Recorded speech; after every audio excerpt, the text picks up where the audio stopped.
Greetings and salutations, viewers. I'm StarPrincessHLC, and welcome back to Autumn's Journey. When we last left off, we were traveling around with a couple of humans, and by that I mean they were dragons in human bodies. One forced to, one who just wants to explore human culture. And we're trying to help the one guy get over his curse of some kind by heading to this place. And actually, it's a good place where we're going because we want to be a knight, just like our mother, and she gave us a letter of recommendation, and we're on our way now. So, I think we have everything. Maps, rations, okay, we're good. We're getting onward. Satisfied with my packing, I hurried down the stairs just as Mom was rereading the letter of recommendation she'd finished. Aura, all prepared? Right. I sure am. How's the letter? I just show it to the Agent Villaire Guild, right? The Argent Villaire Guild was one of the most prestigious orders in Ishtera. It consists of knights who serve the Sun and Moon Council, but also did non-military work. Oliver was a central hub for all their activity. Mom had been part of the guild all her life, so her name was well known among the younger generation of knights.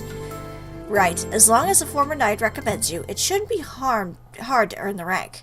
Hopefully they didn't change any of the requirements. Excited, I snatched up the letter and read the beginning. I, Lady Andrine Bayard, from former captain of the guard, Turcopolier of the 3rd Cavalry line of... Mom, your titles and credentials are longer than the actual recommendation. But I guess it helps since I've been trained under you. I returned the letter so she could officially seal it, then promptly tucked it into my bag, making sure it wouldn't get crinkled. The Merchant Ventures carriage should be ready. They already know the escort arrangements, and your father is making sure your friends don't get into too much trouble. I'm sure it'll be fine. Anyway, let's get going. You're gonna see your daughter off on her grand adventure after all. I eagerly rushed out the door, not wanting to make the others wait any longer. Particularly one dragon. Wait, Aura? Yes? Well, I was gonna cancel this whole arrangement. Why? The merchant was rather vague about the contents he was carrying. I usually like to confirm everything with my own eyes, since it's not just for their safety, but also mine and that of any other escorts. I doubt the package will contain monsters or anything sinister. Are you sure you're not overreacting? I mean, this is your daughter getting involved. She paused and mulled over my suggestion carefully. True, it may just be my overprotectiveness. This is the first time my daughter will go off on her own after all. She nodded, mostly to herself, and I accepted her agreement. Right. Thanks for organizing everything. Now, come on. As expected, Dad, Kara, and Ilmari were at the edge of Barry, with the carriage stationary on the main road. Hello, boys. How you doing? Kara paced around while Ilmari chatted happily with my dad. The coachman waved to acknowledge us, and I approached the open window of the vehicle. A middle-aged man sat amongst the silks and pillows, which suggested I was protecting a wealthy merchant. Or a questionable man of questionable integrity. I don't know. He's questionable. Mr. Ormond, was it? I'm Orly, and my companions I will be escorting you to Oliver. I assure you, we're trained and you'll get there unharmed. The others are well versed in magic. I was pretty confident about that assumption, at least. He nodded, and I was unsure if he was nervous or just reserved, or a stubborn, snooty royal. Thank you. Shall we set off straight away? Of course, it's no problem. I glanced down and saw an ornate box. It was long and narrow, and I tried to fathom what was so important that they needed to hire protection. Maybe it was a sword. I wanted to ask about the contents, but decided against it. My priority was getting to Oliver, and the quicker, the better. I made a mental apology to my mother, rationalizing she was worrying over nothing. Let's do this. All right, it seems everything is ready. We're moving out. I energetically motioned to the others, then exchanged hugs with my parents. I promise I won't be gone for too long. I'll definitely be back in time for the harvest, and I will come back a knight! As we departed, my mom cupped her hands around her mouth. And remember, be sure to check every barrel, crate, and chest in town. The residents don't mind if you find something useful. Mom, I'm pretty sure that's stealing. Speaking of which, teach your companions the concept of pay. We don't want them accidentally pilfering apples or the like. I mean, what is this, Aladdin? Oh gosh, that's right. I didn't even think about that. Pay? Don't just don't take stuff, especially if it seems like it belongs to other people. But your mom just said, don't mind what she just said. I'm not giving you an allowance, young man. I don't trust you. You'll probably spend all our money on something ridiculous. And Care, you're too far ahead. Not a professional start. Thanks, Care. The merchant probably heard that they didn't understand pay either. Thank you, family. We hadn't even left the village, and already my mind was swarming with worrisome thoughts about the journey. No, just focus on the mission. It'll run smoothly, and everything will be fine once we reach Oliver. I reached into the bag and touched the letter for comfort, making sure it was still there. Feeling my confidence returning, I straightened my back and gazed boldly beyond the road. Finally, my dreams will come to fruition. I'm going to be a knight! As soon as we get out of this wood. The journey so far had gone off without a hitch. But let's see where this is gonna go. We are passing through a rockier area with a forest pressing against us on both sides of the road. There was still much greenery, but some trees already showed the early signs of autumn with yellowed leaves. Ilmari and I were ahead of the two-horse carriage, while Care was content with shadowing the vehicle. History and politics were never my forte, and my brain strained to answer Ilmari's endless questions, but I would perk up if they had anything to do with knights. Well, it is your favorite topic, after all. Unfortunately, this wasn't one of those times. I have a question. So, this council each town has a representative, and they come together at Oliver to help govern. Pretty much, they do things like build bridges, schools, or improve the agriculture. We have a similar system between the wise dragons. They use their knowledge of the past to help shape our future. Hey, Mari, have you been picking up activity for the past hour or so? Ilmari? Yes, I have, but I wasn't sure if it should be brought up at all.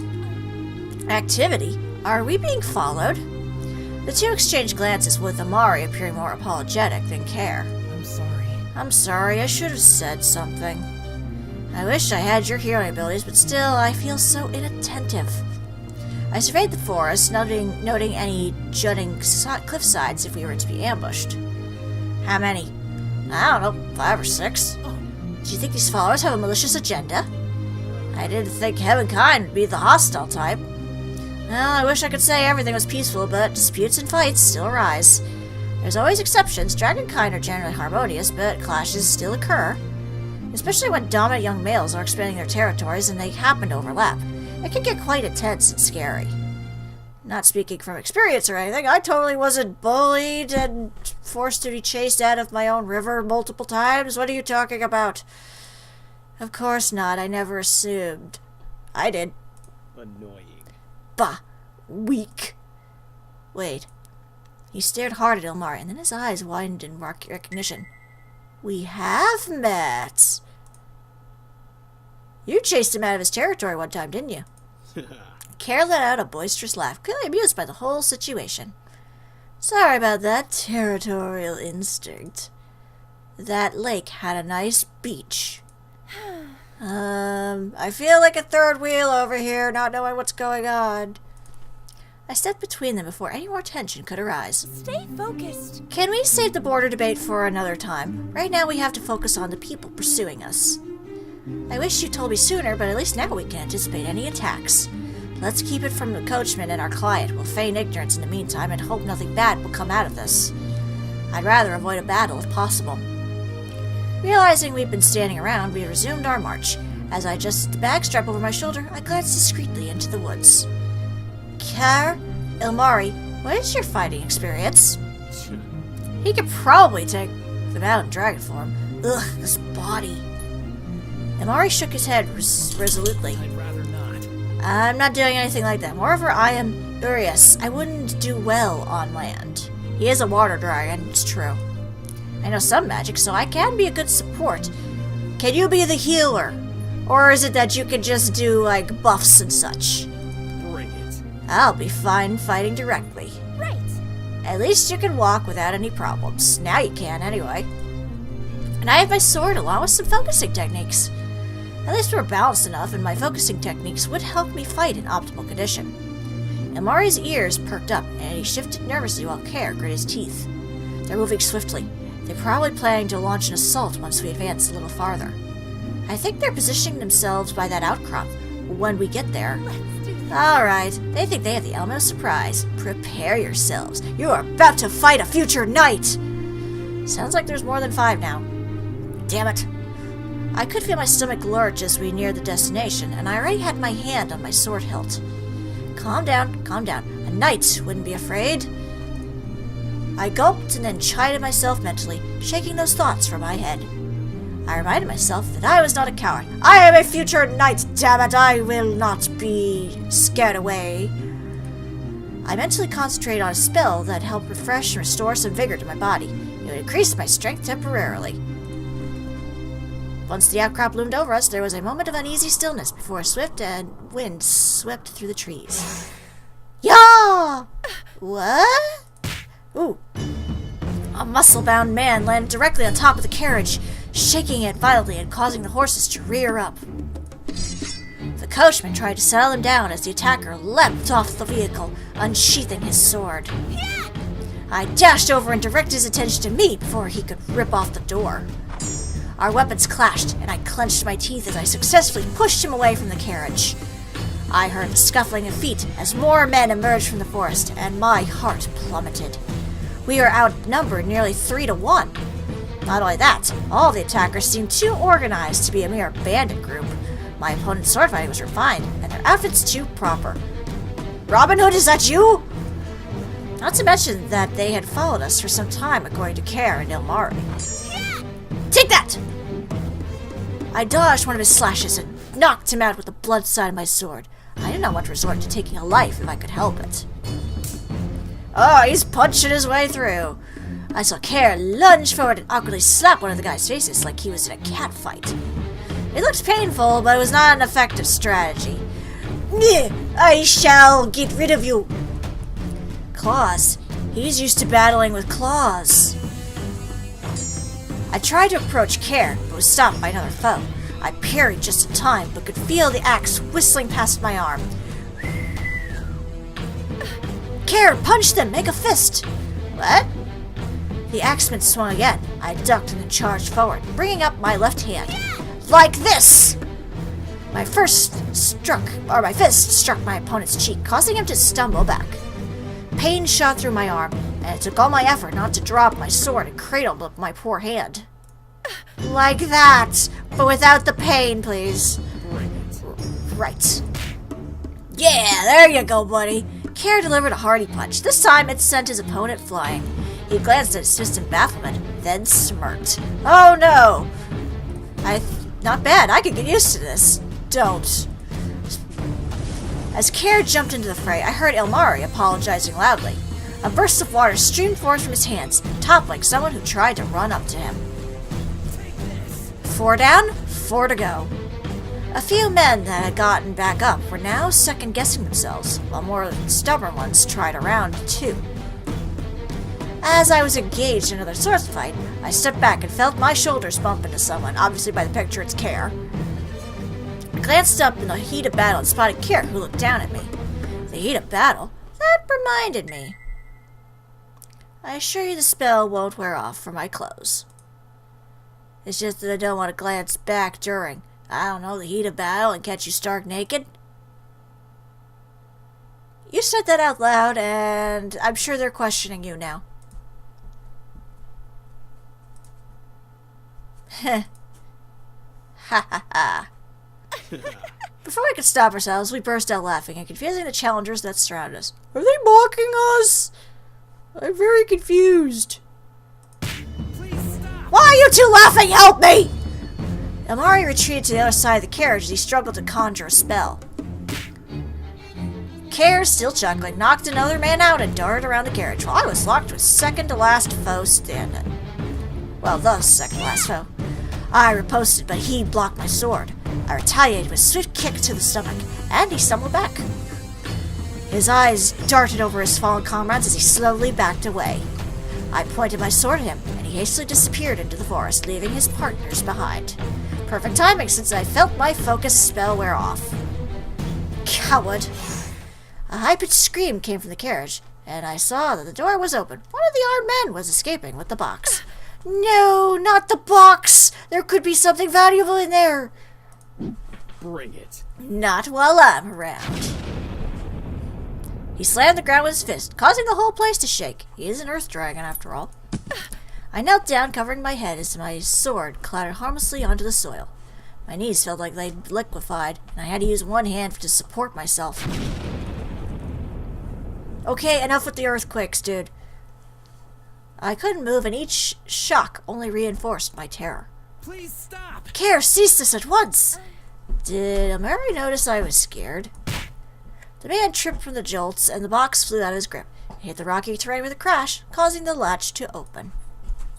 I forced myself to stand up, but I was unnerved from the tremors. Every step felt wobbly. Care focused on the almost thief, who also disappeared into the woods. By the time I got to the fallen objects, Amari was already scooping the items back into their coffer. I saw a few feathers sticking out. Perplexed by the wares, I reached out for the box, but Amari slammed it shut, his face pale. Ilmari? Whew, closed it. It would have been unfortunate if it got damaged. It was intact? Of course. Yes, nothing appears broken. Care chased off the remaining conscious opponents, and I carefully stepped around the supine ones. A few groans were admitted, but they probably wouldn't be up for a while. Amari handed the box to me as if he was eager to get rid of it. Thanks, I'll return this to Mr. Ormond. I approached the vehicle and placed the box in the seat. The frightened merchant glanced up warily. We chased them off, whoever they were. He clutched the coffer, craning it on his lap. Did you see what was inside? No, but I'm sure the contents are safe. I closed the door and promptly waved at the coachman to resume driving. What's in the box? Now I'm really curious, especially if it got the water dragon nervous. I sheathed my sword, then rubbed my throbbing left hand, regretting my rash display before. Hey, taught Care how to use his fists, I guess. Then again, it wasn't like I'd had time to explain a punch, and Care caught on quickly. I guess he's visual. As we walked, I could feel the adrenaline rush leave me and fatigue creep up. I didn't think I'd do something like that so soon. I looked up to gauge the boys' expressions to see how they were faring. Care was positively beaming. Every strut screamed of his triumph. I guess he's one of those guys who likes to be in battle. Amari had become oddly quiet, and he appeared lost in thought. I'll check on Ilmari, because... Oh, which one? I'll check on him, because I'm sure he's nervous or something. Amari still ruminated, and I paused until he caught up. Are you okay? You haven't looked well since the fight. Is it something you're not used to? It's not that. He fidgeted and rubbed his upper arm as he contemplated something. You can talk to me if you want to. It's just, Orly, do you know what the merchant is carrying with him? No, I don't. I admit I should have asked, but I was too focused on getting to Oliver. So you don't know? Nope. The dark cloud of ambivalence that clung to him vanished instantly, and he sighed in relief. Of course. I see. Ilmari, what is it? And don't say it's nothing. When people say it's nothing, that usually means it's something. I looked at him beseechingly, and he squirmed under my stare. I could tell he wrestled with his anger. Or with his answer, I suppose. He doesn't seem the angry type. Care, on the other hand, you're right. There is something nagging at me, but I don't want to be jumping to conclusions at this point. I'm sorry. Can I think about it and talk to you later? I don't want to hide things, but I don't want to openly speculate unless I'm certain. Is that acceptable? Yeah. It is. Thanks for not being completely evasive. But I do want to be told eventually. Should I demand to see what's inside the box? Let's just focus on the task at hand. You're right. You are ordered to supervise Care. We shouldn't sidetrack. Then let's get this carriage safely to Oliver and get paid. Pay. Money that is given for goods received, services provided, or work done. You sure learn quickly, and for a while I was worried. I promise. I promise I won't be trouble. I want to be useful. Thanks, Ilmari. I leaned in and lowered my voice to a whisper. There's no one else following us now, right? We're safe. I'll be sure to tell you from now on if I hear something out of the ordinary. Whew. Then, onward it is! In a few days, we would arrive in Oliver. I adjusted my bag and thought about the letter, eager to reach the guild. Alright, this is going well. Chapter 5? Chapter 5. I want to be a knight. I want to be a pirate. Not really, but, gotta make a reference. Alright, I guess we'll see what happens in the next chapter. What was in that box? I do question if it got him upset so quickly. And I guess we'll see if there's any other opportunities to chill Care out. I have no idea. But will we become a knight? I hope so. But for now, this is StarPrincessHLC saying thank you very much for watching, and have a fond farewell.